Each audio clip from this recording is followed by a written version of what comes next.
There's very few subjects that are hotter in terms of the public reaction you get than illegal immigration. And obviously, that issue, that volatile issue, has been front and center in this presidential campaign, with Donald Trump talking about building a wall, making Mexico pay for it, the extreme vetting of Muslims, or now he says people from dangerous countries, and all of that has made this a really explosive issue.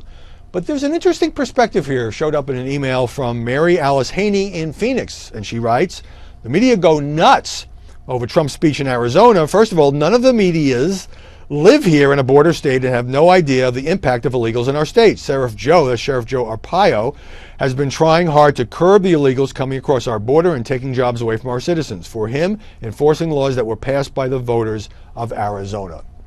Well, no matter what side of this issue you're on, and it is a fact, by the way, that there have been more deportations over the last few years under the Obama administration, although Trump would probably ratchet that up, undoubtedly would ratchet that up far more, and building a wall obviously would probably undoubtedly keep many more Mexicans from coming, and others from South America coming here illegally. But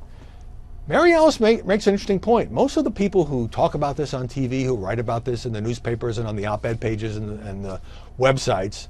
they live in places like New York and Washington, and they are not really personally affected by the toll of illegal immigration. Their jobs aren't threatened. They don't live in places like Texas and Arizona, border states where this is a real problem, a problem where most of those who come here illegally, and certainly not all of them, most of those who come here illegally, end up living and putting a strain on public school systems and sometimes the welfare systems and all of that. So it would be worth for those of us on the East Coast, for example, keeping in mind that we need to study this not just from the perspective of somebody who's not affected, but to